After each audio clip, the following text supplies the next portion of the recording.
न्यूनतम मजदूरी सुनिश्चित करने की मांग को लेकर अखिल भारतीय आशा कर्मचारी महासंघ के आह्वान पर आशा और आशा कर्मचारी संगठनों ने राजभवन के समक्ष विशाल धरना प्रदर्शन किया। प्रदर्शन में शामिल सहिया अपने लिए न्यूनतम मजदूरी सुनिश्चित करने की मांग कर रही थी और साथ ही सहिया साथी बीटीटी एवं एसटीटी की सेवा शर्त नियमावली बनाने की मांगे भी कर रही थी। समाज का सेवा नहीं करते हैं। मेरा एक दवा के लिए हॉस्पिटल में मेरा नहीं है, मेरा नर्स, मेरा प्रभारी सही देखने के लिए ना उसका रहना का, ना खाना, ना कोई चीज का इंतजाम है। आज यहाँ सहिया लोगों का आंदोलन धरना चल रहा है, क्या मांगे हैं?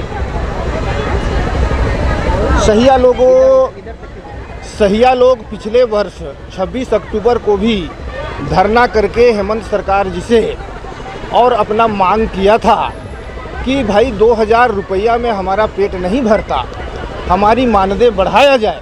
लेकिन एक साल बीत गया और सरकार ने कोई ध्यान नहीं दिया। चूँकि अभी सरकार ने कई कल्याणकारी योजनाएं कार्य किया है, आंगनबाड़ी का भी मानदेय बढ़ाया है, मैं धन्यवाद देना चाहता हूँ।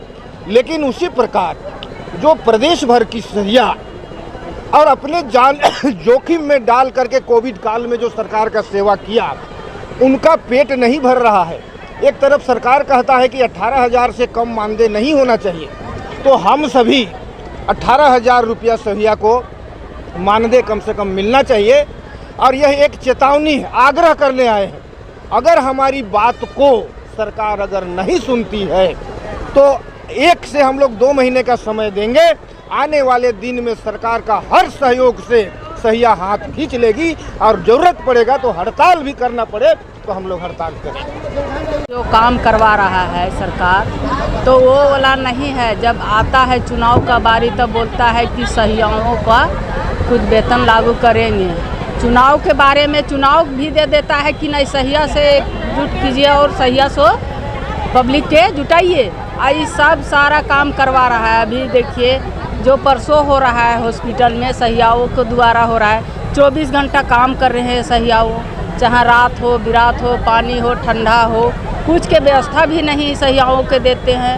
दूसरे में पैसा भी नहीं, जो हम लोग का मानदेय मांग है से मानदेय में नहीं देते। तो मानदेय का मांग है और नहीं सरकार सुनेगी तो हम लोग घेराव करेंगे सरकार। अभी आपने जैसा बताया कि मानदेय बढ़ाने के लिए आपने कहा 2000 रुपया सरकार दे रही है, तो और बोल रही है ऑनलाइन मीटिंग करने के लिए मोबाइल कहाँ से लाएंगे, खर्चा कहाँ से बेयर करेंगे? अभी ऑनलाइन मीटिंग तो वो नॉर्मली बात है।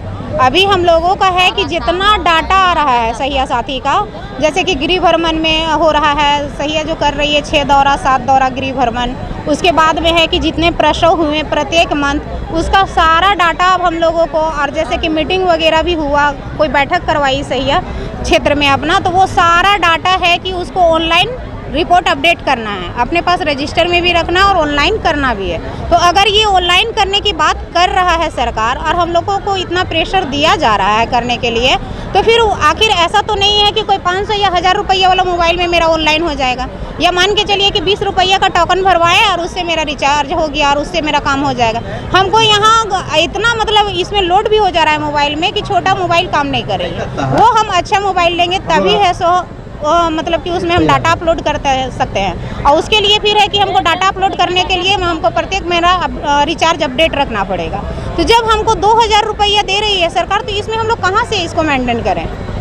हम अपने घर का खर्च को मेंटेन करें कि रोज़ प्रत्येक दिन CSC सहिया को, सहिया साथी को बुलाया जा रहा है, उस खर्च को मेंटेन करें कि अपना घर बाल बच्चे को देखें, या फिर उसका है सो काम करे सरकार की। और काम के साथ साथ में कि देखिए कोई भी विभाग अगर काम कर रहा है तो उसका टाइमिंग बटा हुआ है कि उसको 8 घंटे काम करना है, 10 घंटे काम करना है। लेकिन सहिया और सहिया साथी का ऐसा है कि 24 घंटे काम करना है। उसका जब अभी मैसेज और मोबाइल के माध्यम से ऐसा हो गया कि व्हाट्सएप में कोई मैसेज आ गया, अब तुरंत अलर्ट रहिए और फिर वो काम का रिपोर्टिंग तुरंत कीजिए। तो इस तरह में अगर हमको 2000 रुपया दिया जा रहा है तो क्या दे रही है सरकार? दूसरे देश की, दूसरे राज्य की, दूसरे स्टेट की अगर वो मूल्यांकन कर रहा है तो यहाँ की सरकार क्या सोई हुई है? यहाँ इसको भी तो देखना चाहिए कि हमारी सहिया और सहिया साथी क्या काम कर रही है, बीटीटी क्या काम कर रहे हैं। जब ये हमको दे नहीं पा रहा है, कोई व्यवस्था दे नहीं पा रहा है, तो फिर काम का ये कैसे हम लोग को निर्देश दे रहा है कि ये काम होना चाहिए? तो हम लोग इस को अवहेलना करते हैं कि ये मतलब मतलब हम लोग 2000 में काम नहीं कर पाएंगे। हम लोगों को जिस तरह का काम लिया जा रहा है उसका हम लोगों का मानदेय दिया जाए। हम लोग को प्रोत्साहन राशि नहीं चाहिए। अगर प्रोत्साहन राशि ही चाहिए तो जैसे एक डॉक्टर को दिया जाता है कि चलिए भाई उसका जो सैलरी है उसके बाद अगर वो काम किए, डिलीवरी हुआ, ऑपरेशन हुआ तो एक एक्स्ट्रा उनको मानदेय दिया जाता है। तो उसी तरह से अगर हम लोग को उस तरह का दिया जाता है फैसिलिटी तो हम लोग मानदेय पे काम करेंगे, और नहीं तो अगर सिर्फ मानदेय पे काम करवाना चाह रही है सरकार तो अब हम लोग इसका विरोध करते हैं। हम लोग को नहीं चाहिए ऐसा काम। हम लोग है सो आंदोलन पे उतरेंगे, और नहीं तो फिर अगर ये आंदोलन से बचना है और उनको अपना काम को सुचारू ढंग से करवाते रहना है तो फिर उनको हमारी मांगों को पूरा करना पड़ेगा कि सैया को 18,000, सैया साथी को 24,000, और फिर है सब BTT का जो 32,000 है, और फिर STT का 35,000। तो वो हमारी मांगे पूरी की रहे। और जिस तरह हम लोग को है सो अस्थायीकरण करना है, क्योंकि हम लोग है सो अभी 1 महीना में 24 घंटा काम कर रहे हैं और हम लोग को कोई छुट्टी छपाटी नहीं है। अगर तबीयत खराब भी है तो हम लोगों को काम करनी है, क्योंकि इतना प्रेशर ही दिया जाता है कि हम लोग को कोई गाइडलाइंस नहीं है कि अगर 1 साल ये काम कर रही है तो 1 साल में इनको कितना सरकारी छुट्टी दिया जाए, कितना त्यौहार का छुट्टी दिया जाए, या कितना बीमारी के एवज में छुट्टी दिया जाए, या अपने परिवार को सुव्यवस्थित करने के लिए इनको कितना छुट्टी दिया जाए। इस तरह का कोई गाइडलाइन नहीं, ना ही हमारा TAD है, ना ही हमारा पेंशन है। तो इस तरह में हम लोग काम नहीं कर पाएंगे। अब बहुत हो गई है, हम लोग 15 साल से इसका है सो मतलब इंतजार पे इंतजार किए जा रहे हैं। गवर्नमेंट आ रही है, जा रही है, आ रही है, जा रही है, लेकिन किसी को कुछ नहीं हो पा रहा है। तो हम लोग अब है सो 1 महीने के टाइम देते हैं, उसके बाद हम लोग अपना आंदोलन पे उतरेंगे, और नहीं होगा तो हम लोग अपने काम बंद करके और हड़ताल करेंगे। कि आज जो आंदोलन किया जा रहा है, ऐसा लग रहा है कि आप अब परेशान हो चुके हैं, थक चुके हैं, तो क्या कुछ मजबूरियां हैं और क्यों किया जा रहा है? ये मजबूरी है हमारा कि हम लोग भी सैया बहन 2007 से सारी सैया बहन हमारी काम कर रही है, सैया साथी, BTT सब लोग। लेकिन क्या हो रहा है कि काम तो कर रहे हैं लेकिन सरकार अभी तक जागी नहीं। क्या आज भी सैया दीदी 2000 पे जिंदा रह सकती है? जो प्रोत्साहन राशि है, मानदेय भी नहीं मिला है आज तक, तो क्या वो सैया दीदी उस प्रोत्साहन राशि पे जिंदा रहेगी जो 2000 मिलता है? सरकार जागा नहीं अभी तक। आपको सरकार को क्या लगता है, क्या सैया दीदी दूसरों को बच्चे के लिए, भविष्य के लिए अपना घर से निकल के रात बिरात उसको साथ देती है, समय पे टीका करवाना, सारा चीज़ करती है, लेकिन क्या सरकार आज भी अंधी हो गई है? क्या उस सैया के लिए उनको नहीं दिख रहा है? क्या 2000 पे सैया का प्रोत्साहन राशि इतना कम है कि वो प्रोत्साहन राशि से उसका घर नहीं चलता है? प्रत्येक सैया कोई 3000, कोई 2000, कोई 5000 यही महीना में कमा पाती है। तो क्या इससे सरकार को लगता है कि सैया दीदी इससे उसका गुजर बसर होगा?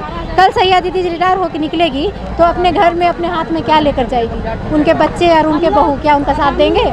सरकार एक मुश्त हम लोग को 10 लाख रुपया भी देती रिटायरमेंट के बाद में, रिटायरमेंट बेनिफिट के रूप में, तो हम लोग मान जाते कि हाँ सरकार हमें दे रही है। लेकिन अब हम लोग जागे हैं, अब हम लोग रुकेंगे भी नहीं। पिछले साल भी 26 अक्टूबर को हम यहीं पर किए थे धरना प्रदर्शन, और 1 साल के बाद फिर आज 14 तारीख को यहीं पर कर रहे हैं, जिसका हम लोग का काम है कि हम लोग को या तो आप सरकारी कर्मचारी घोषित कीजिए, EPF के दायरे में लाइए, ESI के दायरे में लाइए, और हम लोग को जो राशि दिया जाता है मिनिमम वेजेस के आधार पे हम लोग को 18,000 कम से कम मानदेय शुरू कीजिए, ताकि हमारी सैया बहन खुश होकर के आपको धन्यवाद ज्ञापन करे, और हमारी सैया बहन जो है खुश रहे और काम को दिल लगा कर करे। तो ये पिछले साल 26 अक्टूबर को आपने किया था, फिर इस साल आज 14 अक्टूबर को कर रहे हैं, फिर मांगे नहीं मानी कि जाएंगी तो अगले साल फिर अक्टूबर में आएंगे, ऐसा नहीं? कुछ है? अब नहीं मांग जाएगी तो बस अनिश्चितकालीन हड़ताल पर बैठेंगे हम, अब नहीं रुकेंगे। तो कोई अल्टीमेटम दे रखा है आपने सरकार को? नहीं, अल्टीमेटम तो नहीं दिए हैं, लेकिन अभी आप लोग के न्यूज़ के द्वारा ही दे रहे हैं, और अचानक हम लोग अल्टीमेटम दे देंगे कि अब हम लोग जा रहे हैं अनिश्चितकालीन पे। क्या होने वाला है? 13 नवंबर को हम लोगों का खेलगांव में बृहद रूप से पूरे झारखंड की बहनों को हम लोग वहाँ बुलाए हैं। खेलगांव मैदान में, हाँ, या स्टेडियम बोलिए, स्टेडियम में वही हम लोग का एक प्रोग्राम रखा गया है, जिसमें हमारी झारखंड बहनों को जगाने के लिए सारी बहनों को वहाँ बुलाया गया है। उस दिन हमारे प्रतिनिधि जो हैं राष्ट्रीय स्तर पे वो सारे लोग आएंगे, और उसी में हम लोग का मांग और ज्ञापन जो है उसी के हिसाब से उस दिन भी सौंपा जाएगा जब हमारी बहनें आएंगी। Bureau report, Ranchi.